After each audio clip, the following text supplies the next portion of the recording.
जय श्री कृष्ण। नमस्कार दोस्तों, गीता के चौथे अध्याय में कृष्ण ज्ञान कर्म संन्यास योग के बारे में बताएंगे। आइए सुनते हैं।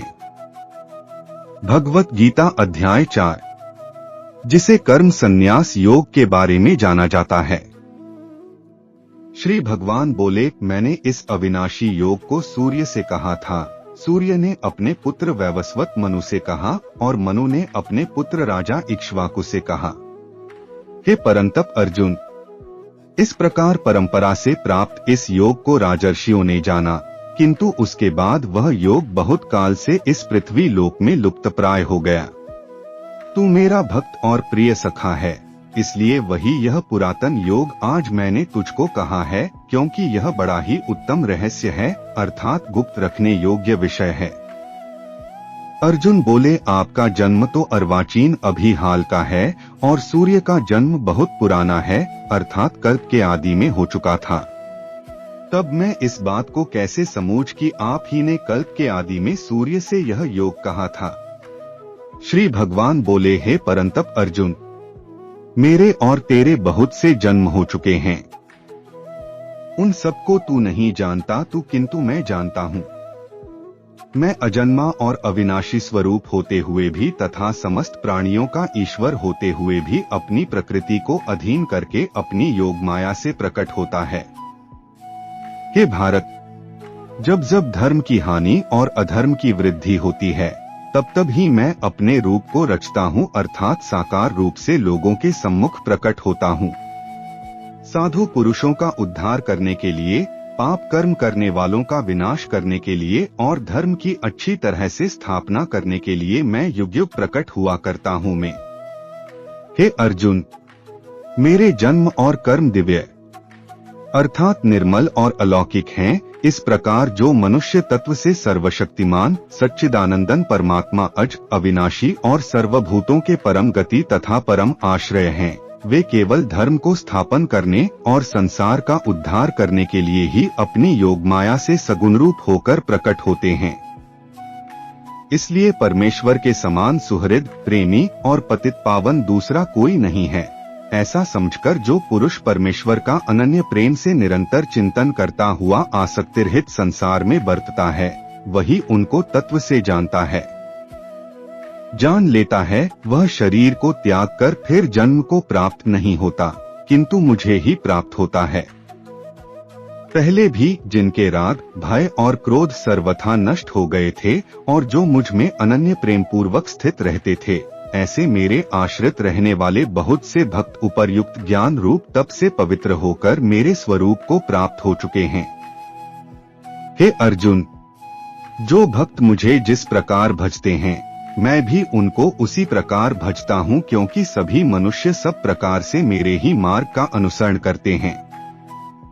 इस मनुष्य लोक में कर्मों के फल को चाहने वाले लोग देवताओं का पूजन किया करते हैं, क्योंकि उनको कर्मों से उत्पन्न होने वाली सिद्धि शीघ्र मिल जाती है। ब्राह्मण, क्षत्रिय, वैश्य और शूद्र, इन 4 वर्णों का समूह गुण और कर्मों के विभाग पूर्वक मेरे द्वारा रचा गया है। इस प्रकार उस सृष्टि रचनादि कर्म का कर्ता होने घर भी मुझ अविनाशी परमेश्वर को तू वास्तव में अकर्ता ही जान। तू कर्मों के फल में मेरी स्पृहा नहीं है, इसलिए मुझे कर्म लिप्त नहीं करते। इस प्रकार जो मुझे तत्व से जान लेता है, वह भी कर्मों से नहीं बंधता। पूर्व काल में मुमुक्षुओं ने भी इस प्रकार जानकर ही कर्म किए हैं, इसलिए तू भी पूर्वजों द्वारा सदा से किए जाने वाले कर्मों को ही कर। कर्म क्या है और अकर्म क्या है, इस प्रकार इसका निर्णय करने में बुद्धिमान पुरुष भी मोहित हो जाते हैं। इसलिए वह कर्म तत्व मैं तुझे भली भांति समझाकर कहूँगा, जिसे जानकर तू अशुभ से अर्थात कर्म बंधन से मुक्त हो जाएगा। कर्म का स्वरूप भी जानना चाहिए और अकर्मण का स्वरूप भी जानना चाहिए तथा विकर्म का स्वरूप भी जानना चाहिए, क्योंकि कर्म की गति गहन है।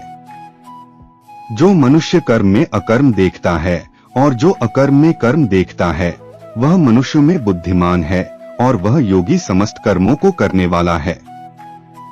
जिसके संपूर्ण शास्त्र सम्मत कर्म बिना कामना और संकल्प के होते हैं तथा जिसके समस्त कर्म ज्ञान रूप अग्नि द्वारा भस्म हो गए हैं, उस महापुरुष को ज्ञानी जन भी पंडित कहते हैं।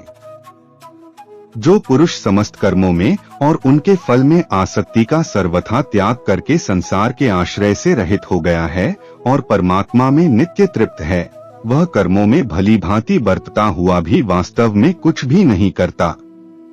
जिसका अंतःकरण और इंद्रियों सहित शरीर जीता हुआ है और जिसने समस्त भोगों की सामग्री का परित्याग कर दिया है, ऐसा आशारहित पुरुष केवल शरीर संबंधी कर्म करता हुआ भी पापों को नहीं प्राप्त होता। जो बिना इच्छा के अपने आप प्राप्त हुए पदार्थ में सदा संतुष्ट रहता है, जिसमें ईर्ष्या का सर्वथा अभाव हो गया हो, जो हर्ष शोक आदि द्वंद्वों से सर्वथा अतीत हो गया है, ऐसा सिद्धि और असिद्धि में सम रहने वाला कर्मयोगी कर्म करता हुआ भी उनसे नहीं बंधता। जिसकी आसक्ति सर्वथा नष्ट हो गई है, जो देहाभिमान और ममता से रहित हो गया है, जिसका चित्त निरंतर परमात्मा के ज्ञान में स्थित रहता है, ऐसा केवल यज्ञ संपादन के लिए कर्म करने वाले मनुष्य के संपूर्ण कर्म भली भांति विलीन हो जाते हैं। जिस यज्ञ में अर्पण अर्थात सुवा आदि भी ब्रह्मा है और हवन किए जाने योग्य द्रव्य भी ब्रह्मा है तथा ब्रह्मरूप कर्ता द्वारा ब्रह्मरूप अग्नि में आहुति देना रूप क्रिया भी ब्रह्मा है, उस ब्रह्म कर्म में स्थित रहने वाले योगी द्वारा प्राप्त किए जाने योग्य फल भी ब्रह्मा ही हैं। दूसरे योगी जन देवताओं के पूजन रूप यज्ञ का ही भली भांति अनुष्ठान किया करते हैं और अन्य योगी जन परब्रह्म परमात्मा रूप अग्नि में अभेद दर्शन रूप यज्ञ द्वारा ही आत्मरूप यज्ञ का हवन किया करते हैं। अन्य योगी जन श्रोत्र आदि समस्त इंद्रियों को संयम रूप अग्नियों में हवन किया करते हैं और दूसरे योगी लोग शब्दादि समस्त विषयों को इंद्रिय रूप अग्नियों में हवन किया करते हैं। दूसरे योगी जन इंद्रियों की संपूर्ण क्रियाओं और प्राणों की समस्त क्रियाओं को ज्ञान से प्रकाशित आत्म संयम योग रूप अग्नि में हवन किया करते हैं। कई पुरुष द्रव्य संबंधी यज्ञ करने वाले हैं, कितने ही तपस्या रूप यज्ञ करने वाले हैं तथा दूसरे कितने ही योग रूप यज्ञ करने वाले हैं, कितने ही अहिंसादि तीक्ष्ण व्रतों से युक्त यत्नशील पुरुष स्वाध्याय रूप ज्ञान यज्ञ करने वाले हैं। दूसरे कितने ही योगी जन अपान वायु में प्राणवायु को हवन करते हैं, वैसे ही अन्य योगी जन प्राणवायु में अपान वायु को हवन करते हैं। तथा अन्य कितने ही नियमित आहार करने वाले का नाश कर देने वाले और यज्ञों को जानने वाले हैं, प्राणायाम परायण पुरुष प्राण और अपान की भक्ति को रोककर प्राणों को प्राणों में ही हवन किया करते हैं। ये सभी साधक यज्ञों द्वारा पापों। हे कुरुश्रेष्ठ अर्जुन, यज्ञ से बचे हुए अमृत का अनुभव करने वाले योगी जन सनातन परब्रह्म परमात्मा को प्राप्त होते हैं और यज्ञ न करने वाले पुरुष के लिए तो यह मनुष्यलोक भी सुखदायक नहीं है, फिर परलोक कैसे सुखदायक हो सकता है। इसी प्रकार और भी बहुत तरह के यज्ञ वेद की वाणी में विस्तार से कहे गए हैं। उन सबको तू मन इंद्रिय और शरीर की क्रिया द्वारा संपन्न होने वाले जान, इस प्रकार तत्व से जानकर उनके अनुष्ठान द्वारा तू कर्म बंधन से सर्वथा मुक्त हो जाएगा। हे परंतप अर्जुन, द्रव्यमय यज्ञ की अपेक्षा ज्ञान यज्ञ अत्यंत श्रेष्ठ है तथा यावन मात्र संपूर्ण कर्म ज्ञान में समाप्त हो जाते हैं। उस ज्ञान को तू तत्वदर्शी ज्ञानियों के तू पास जाकर समझ, उनको भली भांति दंडवत प्रणाम करने से, उनकी सेवा करने से और कपट छोड़कर सरलता पूर्वक प्रश्न करने से वे परमात्म तत्व को भली भांति जानने वाले ज्ञानी महात्मा तुझे उस तत्वज्ञान का उपदेश करेंगे। इसको जानकर फिर तू इस प्रकार तू मोह को नहीं प्राप्त होगा तथा हे अर्जुन, जिस ज्ञान द्वारा तू संपूर्ण भूतों को निःशेष भाव से पहले अपने में और पीछे मुझ सच्चिदानंद घन परमात्मा में देखेगा। यदि तू अन्य सब पापियों से भी अधिक तू पाप करने वाला है तो भी तू ज्ञान रूप तू नौका द्वारा निःसंदेह संपूर्ण पाप समुद्र से भली भांति तर जाएगा। क्योंकि हे अर्जुन, जैसे प्रज्वलित अग्नि ईंधनों को भस्ममय कर देता है, वैसे ही ज्ञान रूप अग्नि संपूर्ण कर्मों को भस्ममय कर देता है। क्योंकि हे अर्जुन, जैसे प्रज्वलित अग्नि ईंधनों को भस्ममय कर देता है, वैसे ही ज्ञान रूप अग्नि संपूर्ण कर्मों को भस्ममय कर देता है। इस संसार में ज्ञान के समान पवित्र करने वाला निःसंदेह कुछ भी नहीं है। उस ज्ञान को कितने ही काल से कर्मयोग द्वारा शुद्धांतःकरण हुआ मनुष्य अपने आप ही आत्मा में पा लेता है। जितेंद्रिय, साधनपरायण और श्रद्धावान मनुष्य ज्ञान को प्राप्त होता है तथा ज्ञान को प्राप्त होकर वह बिना विलंब के तत्काल ही भगवत प्राप्ति रूप परम शांति को प्राप्त हो जाता है। विवेकहीन और श्रद्धारहित संशयुक्त मनुष्य परमार्थ से अवश्य भ्रष्ट हो जाता है।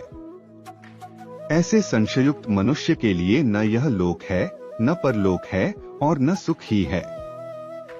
हे धनंजय, जिसने कर्मयोग की विधि से समस्त कर्मों का परमात्मा में अर्पण कर दिया है और जिसने विवेक द्वारा समस्त संशयों का नाश कर दिया है, ऐसे वश में किए हुए अंतःकरण वाले पुरुष को कर्म नहीं बांधते।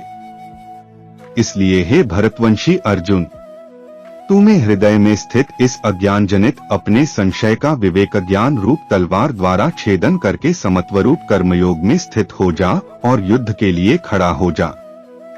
हमारी वीडियो थोड़ी भी अच्छी लगी हो तो अगले अध्याय के लिए लाइक सब्सक्राइब जरूर कीजिए। धन्यवाद।